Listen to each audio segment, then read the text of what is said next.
presidential candidate, Senator Ted Cruz. Pleasure to have you in here, Senator. Welcome. Joe, it's great to be back. Start here. Growth around the world. Yep. Economic growth. Yep. Almost cures all ills. It cures the sentiment that we have right now, the feeling that people aren't getting ahead, helps you pay down deficit, helps everything. But we're in a weird world right now. I checked for you this morning. The German 10-year is at 15 basis points. Japan, there are negative interest rates. Yep. So it's not just the anemic recovery in this country. It's a global phenomenon that we've really never seen the likes of, and I don't know how to explain it. I wonder if you know how to explain the cause and the cure. Well, Joe, you're preaching to the choir, and I wish that more of the presidential candidates would focus on growth, because you're right, growth is foundational. My number one priority is growth. Every other problem we've got, whether it's unemployment, whether it's the debt and the deficit, whether it is strengthening and preserving Social Security and Medicare, or whether it is rebuilding our military and keeping us safe, you got to have growth to make it work. And we have been trapped in stagnation for the last 7 years. And if we don't turn that around, nothing else gets fixed. And it's driven by a number of factors. You know, historically, since World War II, our economy's grown on average about 3.3% a year. And yet, from 2008 to today, it's averaged only 1.2% a year.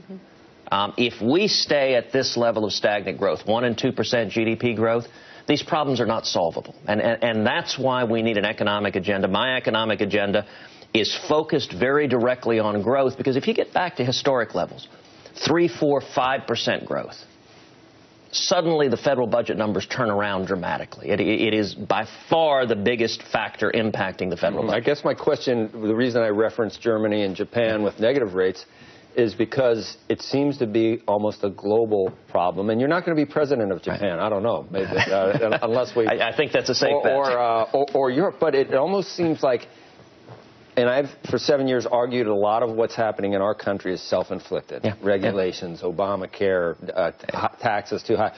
But when people argue with me about it, they say it's just a global phenomenon that came after or it's demographic. Yeah. People are too old. There's not enough young people to pay for all the people that are aging. Yeah. There seems to be something around the whole globe that makes growth more difficult. And how do you fix that? Well, there is a clear cause and effect if you look back through history. Every time we have out-of-control spending and taxes and regulation, we get what we've got now. We get this stagnation. If you look at the period where GDP growth averaged less than 1%, was 1978 to 1982. It was coming out of the Jimmy Carter administration. It was very similar policies. And if you look at how we fixed it, in fact, you can go back in 1920s with Calvin Coolidge. He limited taxes and limited regulation. Tax reform and reg reform are the two most potent levers that the government has. In the 1960s, John F. Kennedy did the same thing. In the 1980s, Ronald Reagan did the same thing. We have 3 periods in the past century, the 20s, the 60s, and the 80s. And in every one, when we pass tax reform and regulatory reform, when we reduce the burdens of government on small business, and small businesses are critical. They're the job creators. They're the innovators. They're the catalysts. The result has been record-shattering growth. We just need to do what works.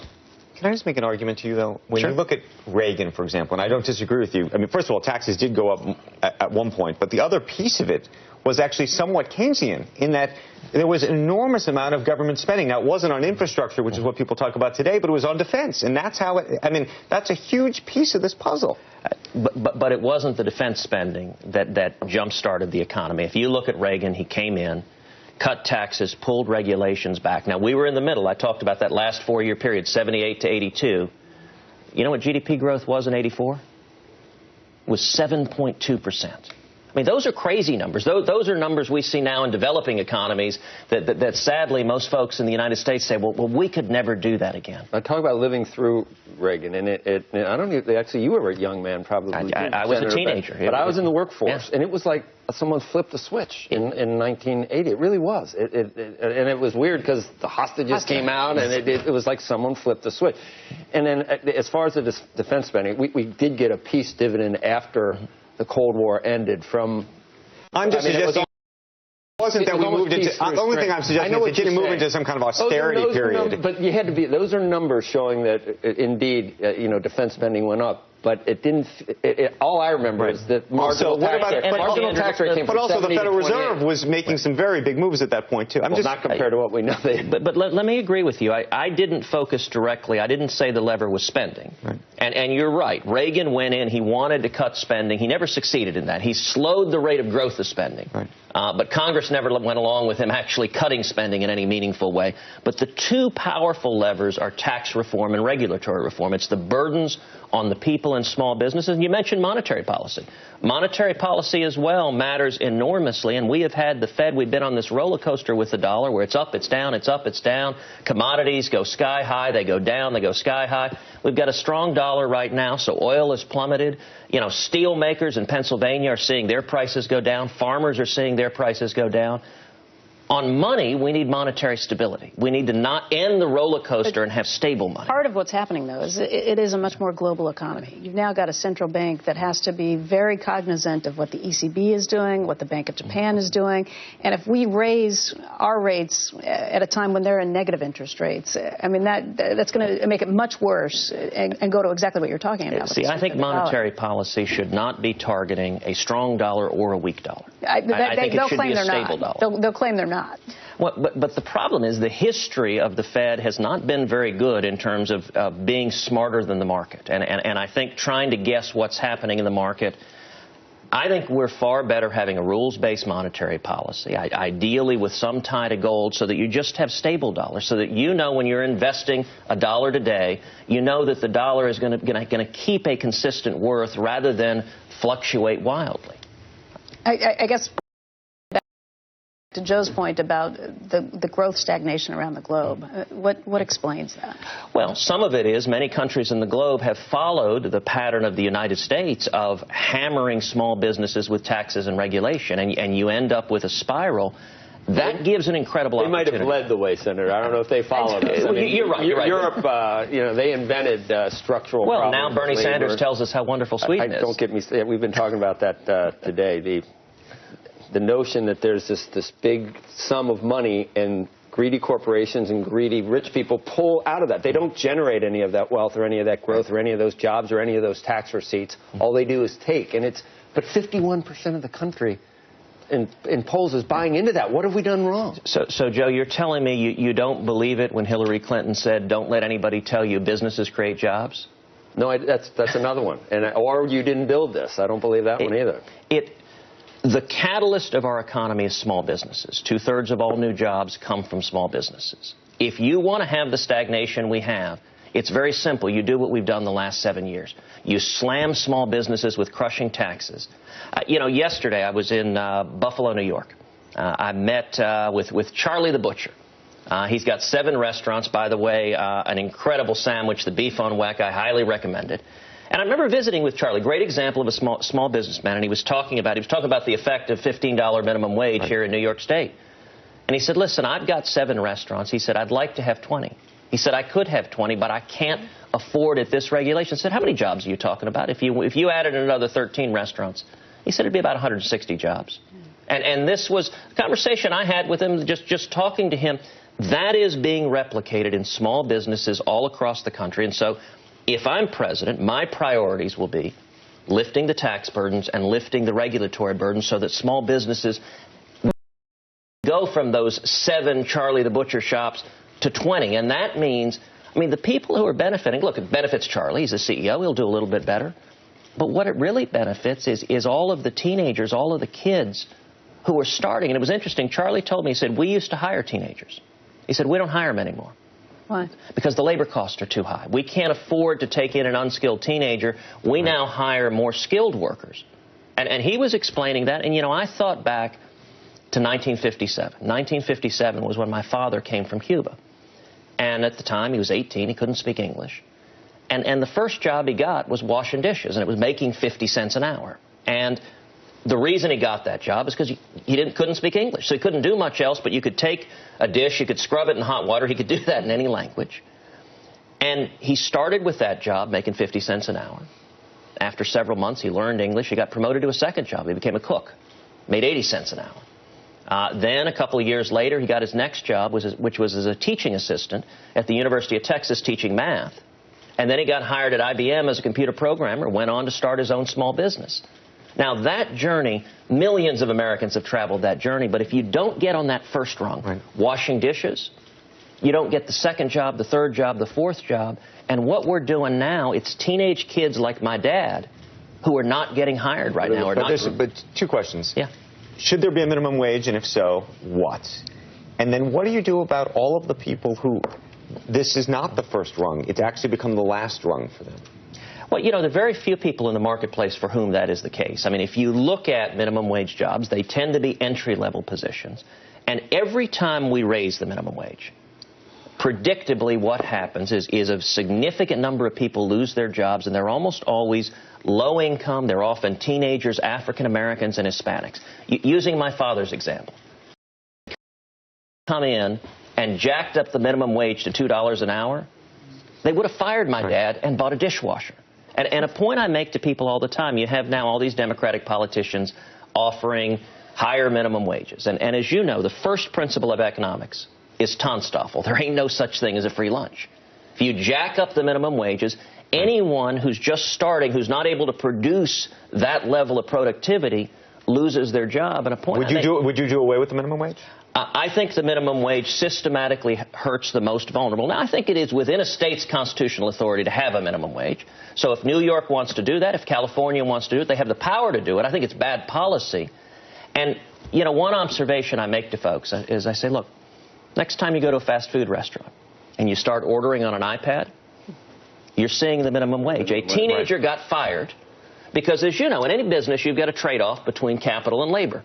If you jack up the labor cost, they decided it was cheaper to put capital in there and an iPad. But isn't that just a microcosm of the ultimate problem, which is that this steady march of technology is ultimately going to outdo so many of these jobs? We got to go to break. You know, maybe we'll all be taken over by robots, but we shouldn't accelerate it by having government mandate that low-income workers be priced out of the market and not get their first job. They tried that with Max Headroom. We will never be replaced, Andrew, ever.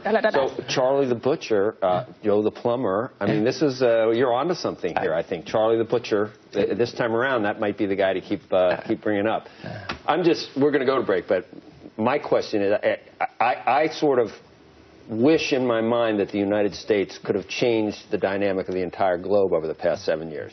There are other people that say the globe has been so slow that we couldn't do any better than 2%. I would like to think if we did do 3.5%, that the entire world would not be a negative.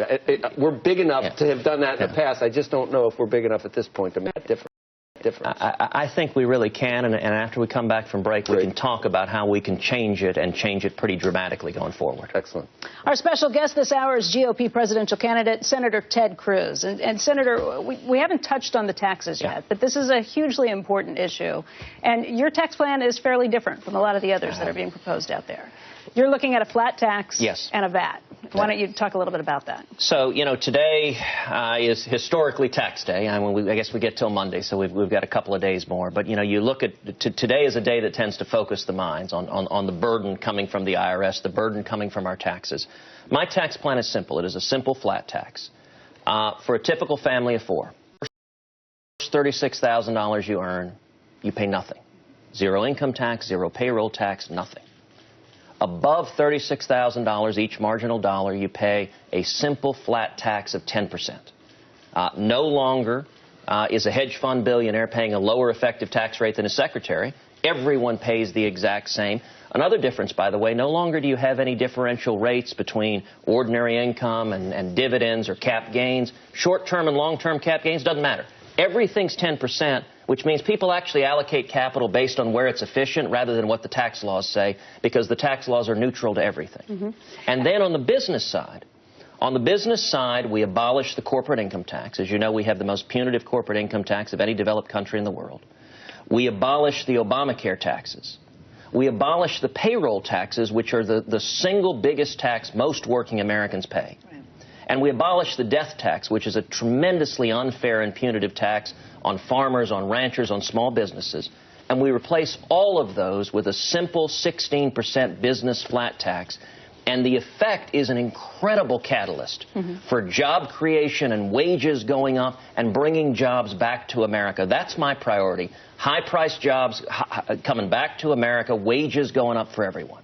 As a taxpayer, I love everything you just said. But if you look at the different organizations that have scored this, you can look at Brookings, you can look at a right-leaning organization, you can look at a left-leaning organization, and they come up with anywhere from $4 trillion to $16 trillion in additional deficit, adding up from all of these givebacks on the taxes. Well, I suspected you might say that, so I actually printed out a comparison of tax plans that was done by the Tax Foundation. The Tax Foundation is a nonprofit. It's listed as a little more right-leaning than some of the others. But it is nonprofit, it's nonpartisan, and it scores everybody's plan. You look at it the way they score it in terms of the cost. Now, the static cost is $3.6 trillion. That's a lot of money. But scoring it static, assuming that cutting taxes has no impact on the economy, that doesn't make any sense. I mean, that is an Alice in Wonderland scoring. If you score it with dynamic scoring, which is you take into effect what is going to happen when you cut taxes. The growth potential from the GDP. Then the total cost of this plan is $768 billion. It's less than $1 trillion. If you contrast that, for example, to Donald Trump's plan, Donald's plan cost over $10 trillion. Right. So mine is less than $1 trillion. Bernie Sanders is off the charts. It is. And the difference is, even though Donald's is more than 10 times as expensive as mine is, my tax plan produces more economic growth, 4.9 million new jobs coming from this capital investment, increases 44%. And one of the big reasons is that any business, when you invest in capital, it's immediately deductible. No longer do you have complicated depreciation tables. None of that matters. If you make a capital expenditure, you immediately expense it. That is a powerful catalyst for growth. And then the most exciting thing about it is just the impact on after-tax wages, take-home pay. Every income group, from the very poorest to the very richest, sees a double-digit increase in after-tax pay. The average family in America under the Cruz simple flat tax will take home $7,600 more, $7,600. That's real money that makes a difference for someone struggling to make ends meet. What do you say to the person who says a flat tax is ultimately regressive on the poor, right, and that it ultimately actually would exacerbate inequality, not solve it? Well, I would say, number one, if you're concerned about income inequality, we know what doesn't work. The Obama-Clinton approach. You know, President Obama, Hillary Clinton, they talk incessantly about income inequality. And it's increased dramatically in the last 7 years. The top 1%, the millionaires and billionaires, they love to demagogue.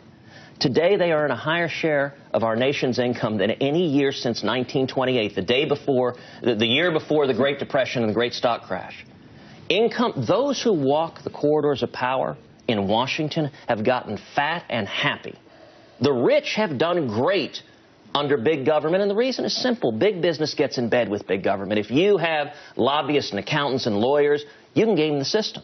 Although a lot of that's the Fed's policy, too. The Fed has made the rich richer. The Fed has definitely contributed to it, but it's also, you know, it's also lobbying. Let's take, for example, you were talking about big bank earnings at the top of the show. Let's take Dodd-Frank. Dodd-Frank was sold to the American people as stopping too big to fail. How's that worked out? The big banks have all gotten bigger. They're printing money. And the people who have been hammered are the little guys. It's the community banks. It's the small financial institutions. They're going out of business at a record pace. And a point I make, I say, listen, that's not accidental. That wasn't an unintended side effect. The lawyers and the lobbyists for the giant banks were in the room with the Democratic senators writing Dodd-Frank. And here's the game Washington plays when they put a massive regulatory burden on everyone. The big guys can just absorb that cost. All right, hire 100 more accountants and lawyers. We can deal with it. But the little community banks, their competition predictably gets driven out of business. My focus is on the little guys. I want more and more small businesses, small community. And by the way, there's a multiplier effect. Because the giant banks, by and large, are not the key lenders to small businesses. The little community banks that are lending to Charlie the Butcher. And what that means, when you're driving community banks out of business, you're also starving. Your rivals would say, here you are in New York City, trying to raise money from executives at the biggest banks? Look, we'll take money from anyone. In fact, Andrew, I would love a check right now. It's $2,700. You can go to tedcruz.org. You might also say, Senator, that the Fed had to do what it's done because there was none of the growth initiatives ever instituted over the past 7 years. So there's just more regulation, not less. There's been nothing done to grease the skids for the private sector. So to stay at 1.5%, we needed QE 1, 2, 3. We needed zero interest rates for 7 years just to stay at 1.5%, trying to conjure up animal spirits by raising asset values, and the rich people are the ones that get the asset value, that people that own assets accrue the benefits. So it's one vicious circle. You don't do what you need to do, fiscally, and then you're stuck with the only game in town. And the problem with using monetary policy, it is a very ineffective way to juice the system because you create bubbles. So you're right. The Fed has, for those with assets, it's driven up stock prices, driven up assets values. But that's not built on anything real. It's not built on an increase in the intrinsic value of those assets. It's just based on playing games with money, which means a crash will be coming. It's far better. If you want to drive up the economy and jobs, it's far better to reduce the burdens on small businesses where you're creating a whole lot more jobs and we're producing more. That's actually growth. I want asset values to go up because there's more production, because it's actually worth more. Your plan, Andrew, let's try and come up with a probability of getting something like that through. Right, you just said that Reagan couldn't get stuff through Congress. We can't even do anything at the edges. Radical. You're going to get rid of everything and do 10%. What are the chances of that ever happening through Congress, Andrew? Challenging. Challenging. You're on fleek. Well, how would you do it? Let me point to an historical analog. I agree. Getting this done is not easy. I am not remotely naive or Pollyannish. Could I get this done in today's Congress? Not a chance. But let's go back to the last time we had this kind of stagnation, which is the late 70s. And we passed major tax reform, which produced incredible economic growth. 1981, Reagan came into office. And Tip O'Neill, a Democrat, was Speaker of the House. Tip told Reagan, don't even bother to send your tax plan over. It is dead on arrival. Those were the words Tip used, dead on arrival. And Tip said, I've got 20 Democratic votes to kill it. And remember, we had a Democratic House. Now, Reagan didn't saunter down to Capitol Hill and pour Tip a drink and use his legendary Irish wit. That wouldn't have done it. Tip was not going to be persuaded by Blarney. It helped. They had a relationship. Look, and that's a wonderful thing. I'm very, very glad to have a drink with anybody. They were turned. Look, I'm nearly half Irish, so that makes me happy, and I'm also half Cuban. So if we light a cigar, that's not a bad mix either. You 3/8? What are you? Half Cuban, 3/8 Irish, and an 1/8 Italian. Right. It's a volatile mix. But what Reagan did instead is he took to the airwaves and he took the case to the American people. He took the case to the American people. If you want to turn around the economy, we've got to cut taxes. We've got to simplify the tax code. And he made the case straight to the people, and suddenly the switchboards lit up. And millions of calls came in, and Tip saw his 20 votes become 19, become 18, become 17, and disappear. And Reagan passed a massive tax cut. The top marginal rate was 70%. 70 to 20. He cut it to 28. I mean, if you'd have suggested that in 1979, if we were sitting here in 1979 and I said, Andrew, I'm going to cut the top marginal rate from 70% to 28%, and Joe asked, what are the chances of doing that? You would, and that would have been a polite euphemism. But Reagan understood the way to do it is make the case to the people. That's how I intend to get this done as well. Okay, now back to our newsmaker of the morning. MetLife shedding the too big to fail label in federal court this week, the latest twist in the battle on federal regulation and financial regulation. GOP presidential candidate Ted Cruz is spending the hour with us, and we're going to talk a lot about banks and Wall Street and all sorts of things, but I want to start with this. You were prepared to shut the government down in 2013.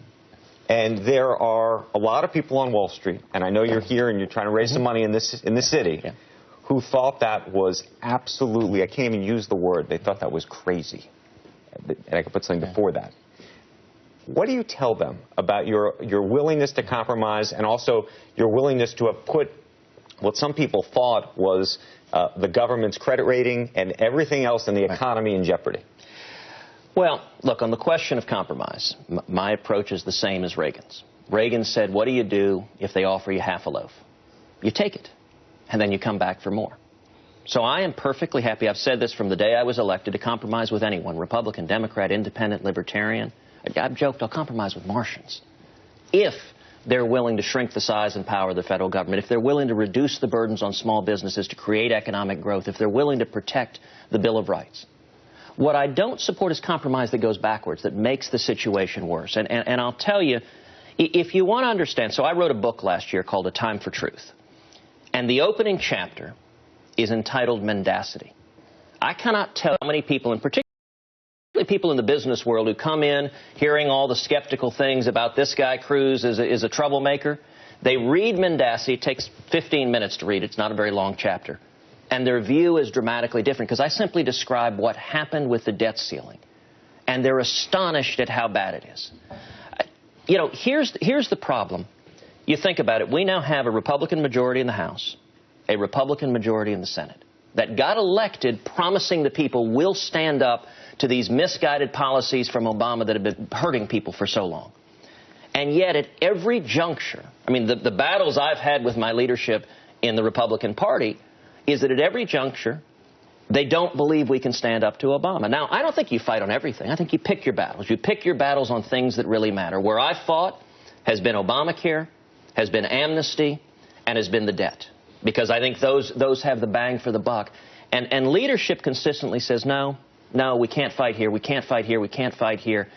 And you mentioned a shutdown. It's actually how leadership essentially capitulates, in that leadership has said very publicly, we will never, ever, ever allow the government to shut down under any circumstances. Now, let's suppose you're playing poker. You're playing poker with me, and I say, if you ever raise me, I will fold. How's the rest of that game going to go? You're going to take every bit of my money because I've told you what I will do. And here's what Obama does. On every single negotiation, Republican leadership has told him, if he just whispers the word shutdown, Republican leadership capitulates on everything, funds his illegal amnesty, funds his program to bring Syrian refugees, Muslim refugees, after the FBI told us they couldn't vet them to make sure they weren't ISIS terrorists. Republicans in Congress funded it anyway. Why? Because Obama said, shut down. And they said, oh, no, we can't do that. In any business deal, I'm going to give you you're buying my company, and I tell you, Andrew, I will sell my company to you no matter what. It doesn't matter the price. You know what? You're going to offer an awfully low price. That's what leadership does. But to the extent that we're in a city of deal makers on Wall Street here, your ability to make a deal, or in this case, not make a deal.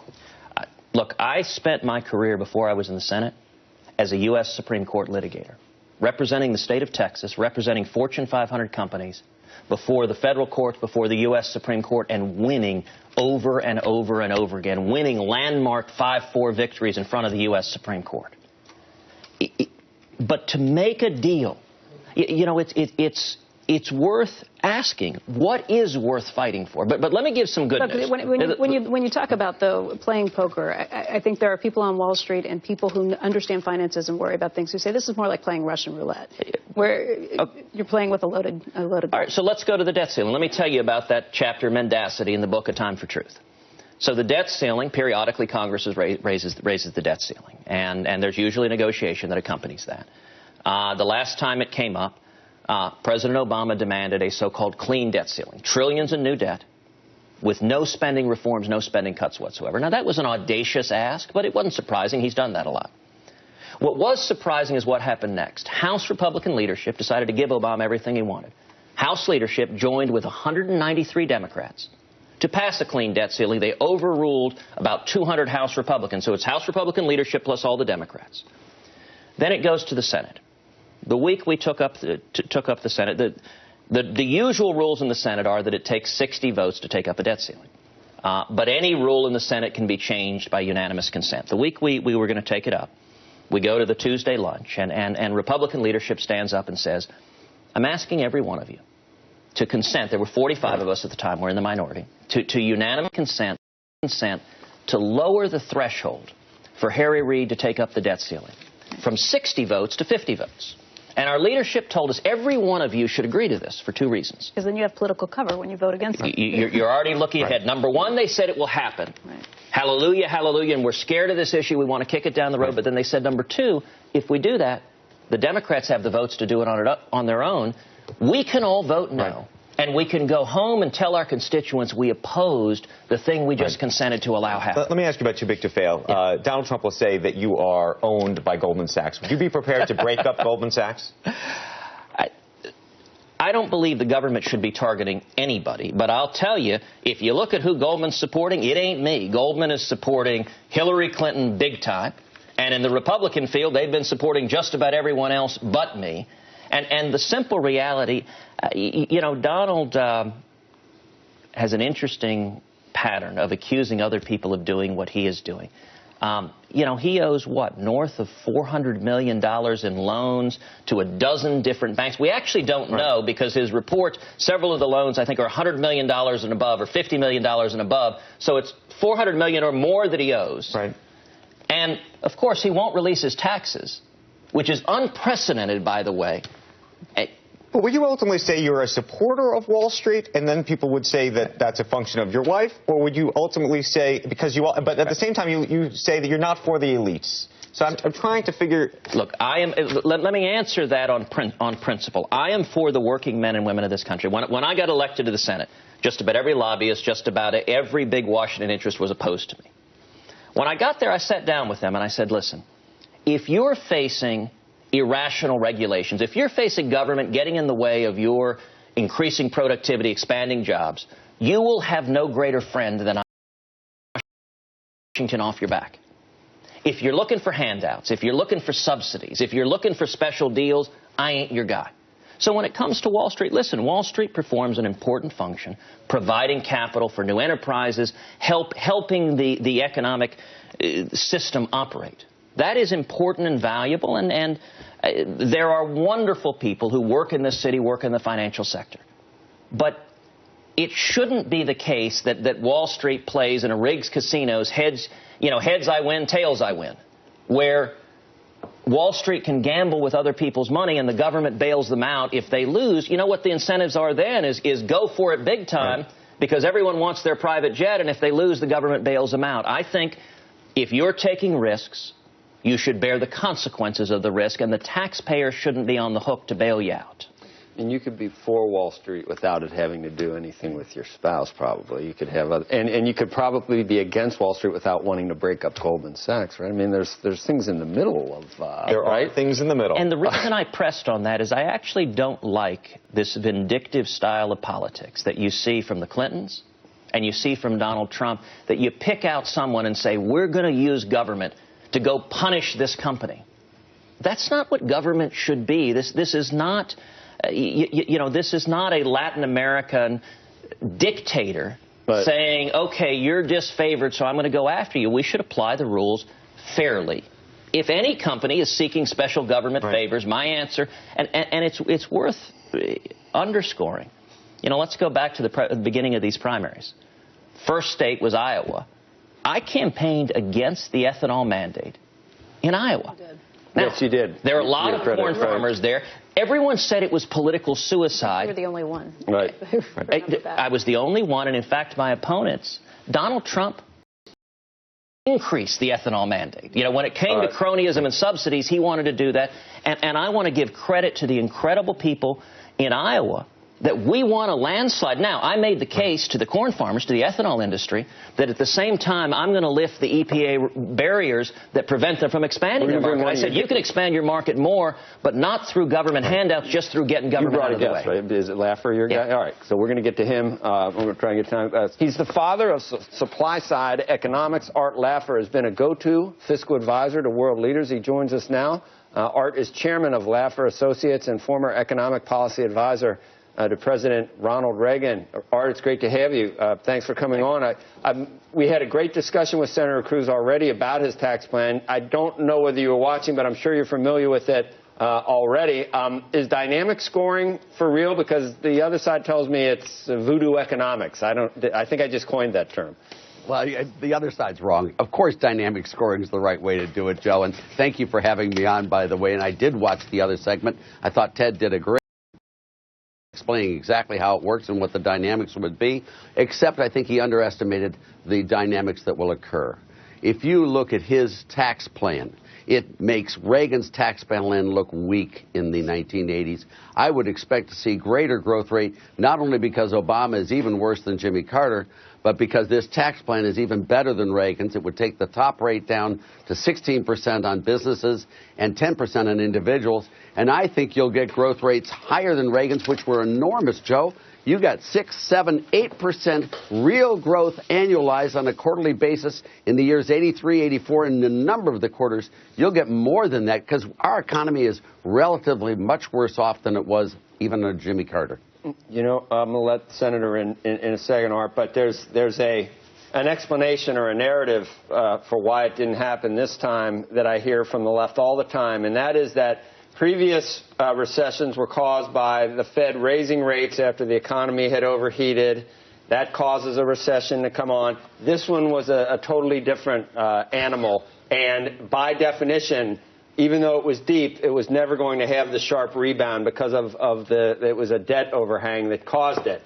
And so you couldn't ask for anything better than 1.5% to 2%. That's what I hear all the time. Yeah, they're just plain wrong on that.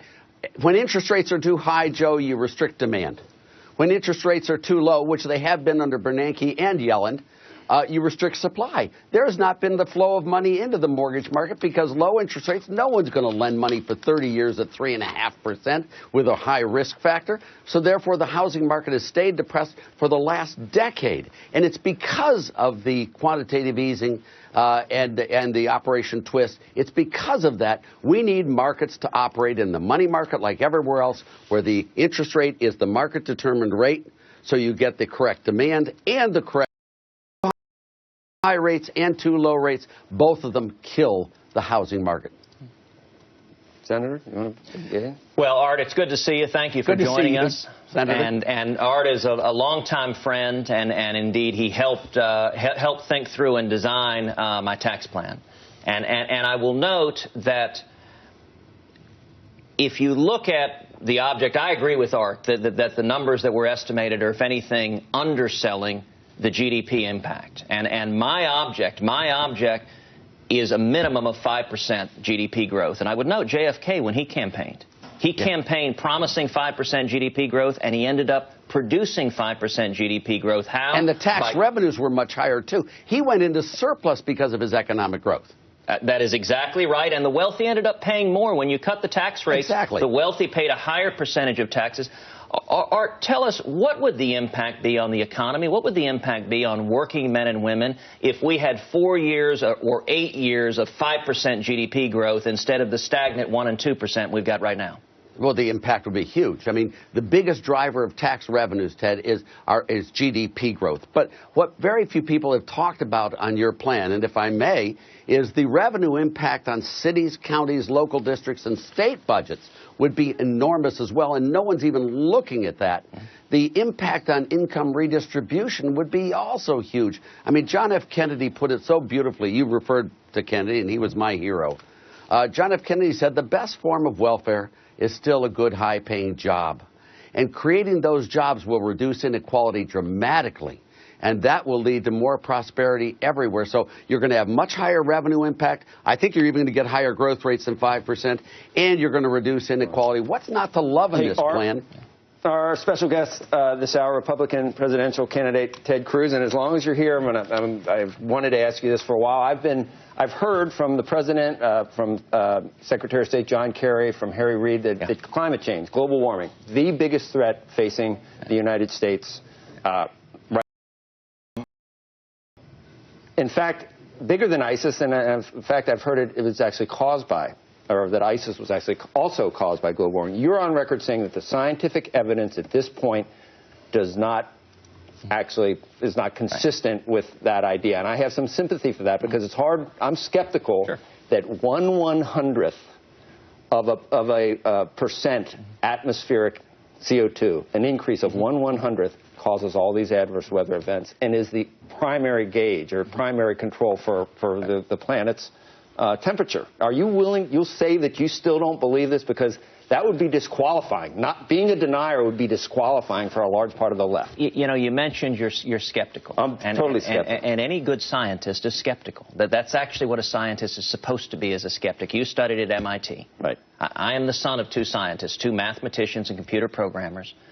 And if you look at the world of global warming, it has become, in effect, a religion rather than a science. You know, for anyone at home who wants to see an interesting exchange, Google my name and Sierra Club. And what will come up is the president of the Sierra Club testified before a committee that I was chairing in the Senate. And I asked him about the simple facts, the data and evidence. I think public policy should be based on data and evidence, not on political theories. And I asked in particular, what do you do about the fact that the satellite data, we have satellites in the atmosphere measuring the temperature of the atmosphere. The satellite data show that for 18 years, there has been no significant warming whatsoever. And if you watch that exchange, you'll see that the president of the Sierra Club has no idea how to answer, doesn't understand even the basic facts, and it was so bad that the Democratic ranking member, Senator Cruz, jumped in and said, well, it's not fair to ask the Sierra Club about this, right, because it's the topic of the hearing. And I laughed and said, well, his entire prepared testimony, both written and oral, focused on global warming. I asked him, what are the facts? But the definition of groupthink is that you don't know any of the science or the facts yourself. You're relying on this 97% supposed consensus among all the world's scientists. And that's one bogus study. Groupthink. So is Elon Musk wasting his time? Look, I don't know, but what I do know is this, that I'm old enough to remember back in the 1970s when there were a bunch of left-wing scientists and politicians who said there was global cooling. And the solution, they said, was massive government control of the economy and every aspect of our lives. Then the evidence didn't, let me finish this point. Then the evidence didn't back it up. Suddenly the theory transmogrified from global cooling into global warming. Exact same people, and by the way, their solution was identical. They want control over your lives. When the evidence didn't back that up, did you notice that the theory changed a third time, Andrew? Now it's not global warming. That's not the chic way to put it. It's climate change. What would you do about emissions controls in the automotive world and the energy world? Let me finish starting with the data.